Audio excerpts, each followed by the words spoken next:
Dragi moji, dobro mi došli u Radinu kuhinju. Kako ja običajno znam reći, još jedna nedjelja je osvanula, a s time i vrijeme pripreme nedjeljnog ručka. Za razliku od prošle nedjelje, ove nedjelje će biti konkretno, kako kaže moj tata, nešto tradicionalno i konkretno. A ja ću praviti punjenu papriku, naravno s mesom, bit će pohovani pileći bataci, pire krompir i kupus salata. Za nedjeljnu poslasticu pravit ću buhtle po maminom receptu. Današnje snimanje će biti malkice drugačije. Većinu ću snimati kod svoje kuće, a onda ću ići i kod mame, pošto mi znamo da ona najbolje zna ispohovati meso, pa ću snimiti kako ona to radi. Vjerujem da ćete kao i uvijek ostati sa mnom do kraja ovog videa da pogledate moju izradu i ideju nedjeljnog ručka. Sad ću umjestiti smjesu za punjenu papriku. Ja ovdje imam 2 kg mesa, ima 1,5 kg svinjetine i pola kilogram junetine, nadam se da tata neće puno primijetiti. Izrezala sam 2 glavice luka, dodat ću 200 g riže, a od začina koristit ću standardne začine, znači kašika vegete, pola kašike soli, kaščica bibera, kaščica ljute papričice i kaščica crvene aleve paprike. To je sad već standardno kako ko šta voli. Ja ću sad raditi baš na taj klasični standardni način, mada znam da može i na drugačiji način napraviti. I mi Slavonci ne pržimo meso. Znači danas nećete vidjeti ništa posebno novo, ali želim da i mojima ispunim želju, pošto će ručak i biti kod mojih roditelja. Biće baš ono sve klasično, standardno. U ovu smjesu dodat ću možda decu vode. I najbolje da probate. Ja da vam budem iskrena, ja ne mogu ovako sirovo probati, ja moram to malo ispeći. Nadjev sam pripremila, sad ću pripremiti i sos u kome će se kuhati paprike. Stavila sam malo ulja i jednu ovako puniju kašiku brašna, kao neku laganu zapršku. Malo ostavite da... I sad ću dodati, ovdje imam nešto oko litru, malo više paradajz sousa. Malo ću razrijediti ovaj paradajz sos pa ću dodati ovdje. Ovdje imam paprike koje sam izvadila iz zamrzivača, to su od prošle godine. I ja kad ih izvadim pod vruću vodu i bez problema, one se naravno još nisu odmrzle. I sad ću napuniti papriku. Obično punim 3/4 paprike. Pošto ima riže, naravno to će malo narastiti.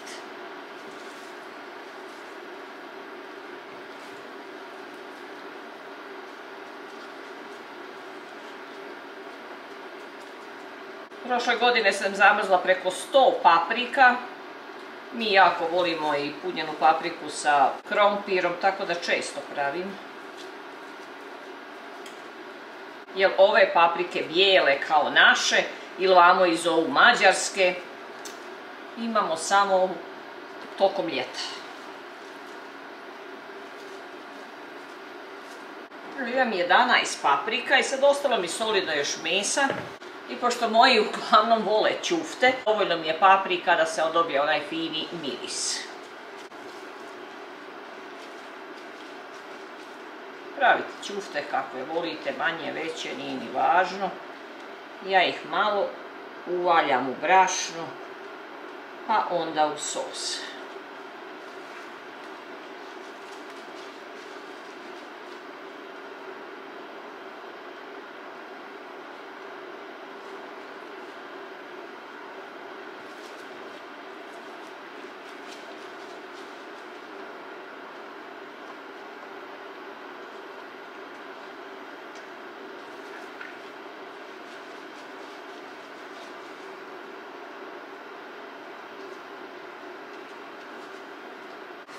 Evo, ja sam sve sad stavila, zaista je dosta velik lonac i puno toga ima. Za današnji nedeljni desert bit će buhtle. klasične starinske buhtle po maminom receptu. Ja ovdje imam 25 grama svježeg kvasca. Kvasac ću preliti sa 300 ml mlakog mlijeka. Dodajte kašiku šećera, pola kaščice soli i korice od pola limuna.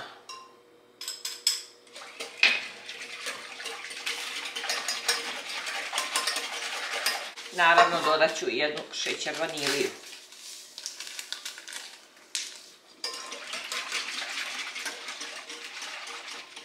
Dva žumanjka. 125 grama putra, ostavite da bude sobne temperature.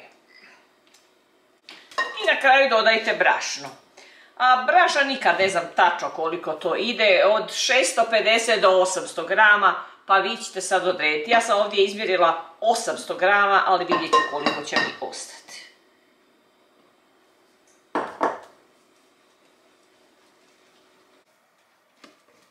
Ja ću umjesiti srednje meko tijesto.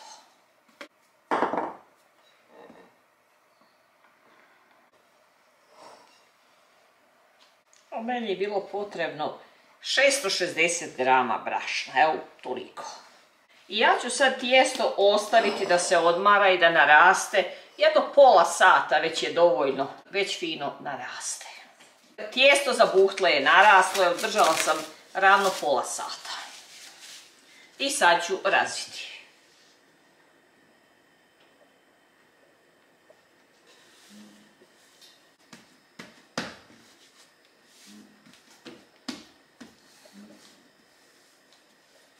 Razvit ću jednu pravokutnu površinu.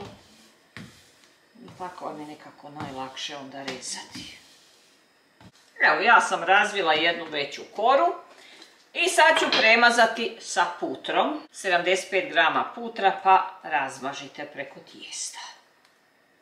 Možda i ne morate sve, ali da fino prekrijete jedan. Da imate jedan fin sloj. Preko putra posuću šećer.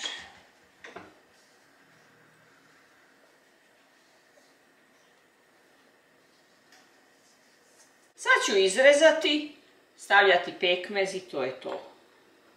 Ovako na neke trake srednje.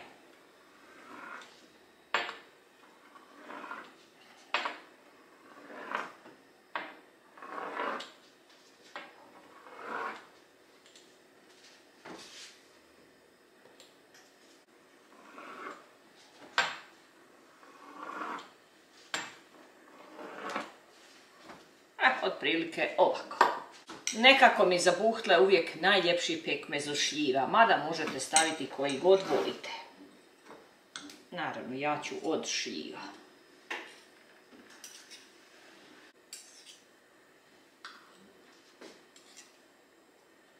Stavit ću malo i pekmeza od kajsija, u slučaju da neko bolje voli. I sad ću motati ove buhtlice. Obično malo da zatvorite da ne izađe pekmez, kao male rolnice.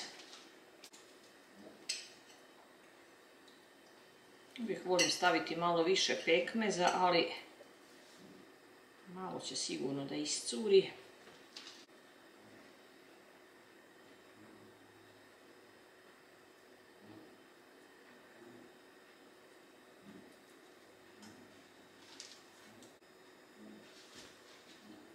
Ona ne zna da je večera kod babi.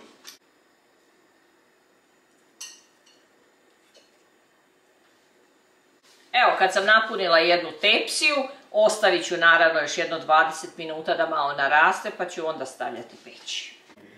I kako sam rekla u najavi, evo sad sam stigla kod mami i mama je počela da priprema batake za pohovanje. Ona radi onom standardnom metodom, najprije stavlja u brašno, pa će u jaja, pa u prezle. Njezino je bude posebno dobro, pošto ona to na izuzetno tihoj vatri peče. Ona batake ovako zareže na dva dijela, pa tako budu brže i gotovi. Evo to tako. Ne znam bi se ugrijala. Sad će se ugrijati začas. Ne znam bi metla. Probaj da li je vruće dosta. Nije još vrućo. Ti možeš sve pripremiti pa onda ćemo peći. Evo ovako, sad smo stavili ulje i kako mama kaže, ovo se sad peče 15 do 20 minuta. Naravno, krenut ćete poslije par minuta. Dragi moji, dobro nam došli na naš nedeljni ručak. Ovaj ručak je isključivo po tatinoj želji, njegov omiljeni ručak. Kako vidite, nema tu previše povrća kao prošle nedelje što sam ja spremala, ali tata kaže da bolje od ovoga ništa ne treba. Šta sam danas spremala? Ima supe danas, ali imamo punjenu papriku i ćufte. Imamo pire krompir. Imamo pohovano meso na mami način, koje nije izgorjelo kao nekad što se meni desi. Kupus salata i buhtle. Po maminom receptu. To je sve što sam pripremila za danas, a ja vjerujem da će moji dragi gosti ili domaćini biti zadovoljni. Tetke, mama i tata. Pa izvolite, poslušajte se sad kojim redoslijedom kako ćete. Ja sam stavila duboke tanjire zbog filovane paprike. Ja ću biti i mojoj svajću ja jednu papriku. Ne, dosta mi je. Malo safra. Stanul, mora stanut. Baš tu mast. Izvolite. Seko neki. Da dovaj panju paplenu. Ja sam htjela da malo promijenimo sredinu, pa smo došli kod mame i tate. Još pire vamo, voliš sa pireom, kako voliš? Neđom kad prave puno papriku, ja dođem u dvorište, miriši cijela, a ja sam ovdje. Dobro, tata, kako se tebi dopada ova paprika? Odlična. Ne mora biti bolja, baš je fina, malo ljutkasta. Meni nije ljuta. Ni meni. Ja bi volila da imam. Da. Ja. Zašto ti sad više voliš meso nego da je sad tu neko povrće? Zašto? Slabo voliš povrće. Zato što mi to nismo navikli. Pa imali ste velike bašte, imali ste sve moguće povrće. Ali niko nije baš letio za povrćom. To je sve meni lijepo, to je meni Kad je bila sezona, onda je se jelo. To je meni bljutavo bilo, ja volim malo masnije, slanije. Paradajz da, papriku da. Ovo brokoli i ove cirkuse koje kakve, mano. A meni je to isto lijepo. Ne da je lijepo, nek prelijepo. Jedna salatu. Ja i Aleksandra smo prošle nedjelje baš uživali. Baš nam je bilo lijepo.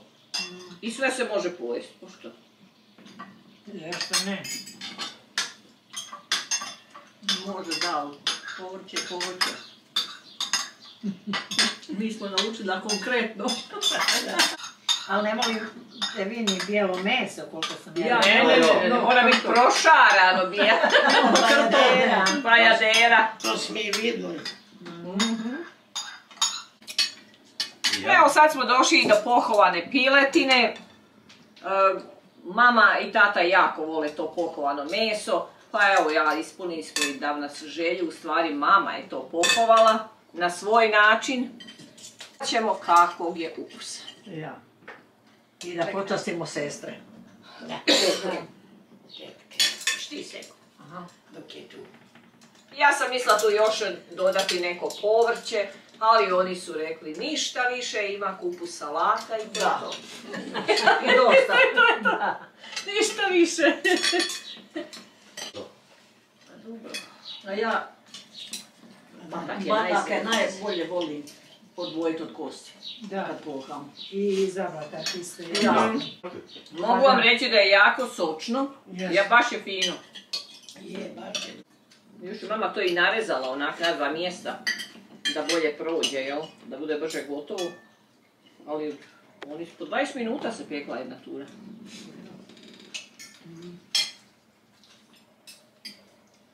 Djede, nisi krompira, jel? Jesam ja sa sarmom. On je sa sarmom. I ja to kažem zato što je to veganski krompir. mlijeko od badema i veganski putar, tako da To ima veze. A nije ni primijetio, on nije primijetio sa punjenom paprikom, zato. A normalan krompir. Ovaj obični krompir, ti metneš u njega to. Samo taj putar i mlijeko. Ne ovo naše kravlje, nego bademovo. Da. Ja. A vidim kad mećeš u ove jela, da. Ne mogu ja reći da ovo nije fino. Jeste fino, ali ne da se često ovako jede. Da. To je fino. Mi smo završili sa glavnim jelom i odmah su tu i kolači, ovi kvasni, kako moja mama kaže, buhtle. Sad, ja stvarno sam baš puna, ali ja vjerujem da ćete vi imati mjesta da probate i buhtlice. Uvijek ima mjesta za mene. Ja. Onda izvolite, poslužite se. Uvijek ima za Ja nisam već dugo jela, ja moram probati. Ja, niste možda imali priliku vidjeti, ja kad sam izvadila iz redne, ja sam samo stavila kisele pavlake ili kiselog vrhnja i malo šećera u prahu. To je to, ništa više. Trebao bi biti uglavnom pekmez sa šljivama, nešto malo sam stavila i sa kajsijama. Što više zagorilo. A ti voli? Da. I moje dame, pošto je to mlada domaćica pekla, kakve su duže. Lijepi su. Odlično. Ja. Men opet nisu ko mamne, šta ja znam, meni su njezne bolje. Valjda kad neko drugi pravi, onda slađe. Jes. Da. Sve. Ja. Ja se sjećam još kad sam dijete bila da su ovo bili česti kolači, barem jednom nedeljno. Da li je bila nedelja ili radni dan, ali pravili se često buhtle.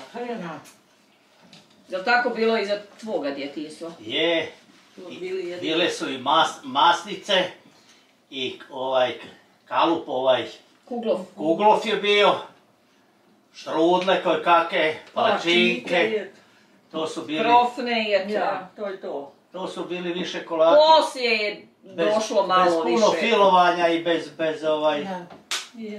Pa ovo jeste najljepše, posebno kad je ovako vruće, toplo. Da. Već sutradan nije nešto. Ali obično i ne ostane za sutradan. Ujede se sve. Ajoj. Dragi moji, evo mi smo sad malo isprobali i buhtle i baš smo se fino buhtle. najeli. A drago mi je da su moji dragi gosti i domaćini zadovoljni. Pa ja ću im tako ponekad priuštiti da imaju ručak po njihovoj želji. Mada ja više volim po mome. Po svojoj želji. Nadam se da će vam se nešto dopasti iz ovog današnjeg menija, koji nije bio velik, ali prilično je to kad sam... Kaloričan. Prilično kaloričan. Pravi jeste. seljački. Hvala vam što ste i danas bili s nama i zadovoljstvo nam je da možemo podijeliti neke naše ideje, a da ih vi usvojite, da vam se nešto dopadne. Hvala vam što ste pogledali video i vidimo se za 7 dana. A radi što nas je pozvala. Dok je moja tetka još ovdje u Kanadi, češće ćemo se družiti. Do sljedećeg druženja i nekog novog videa želim vam svako dobro. Sve Ćao. najbolje. Ćao. Ćao.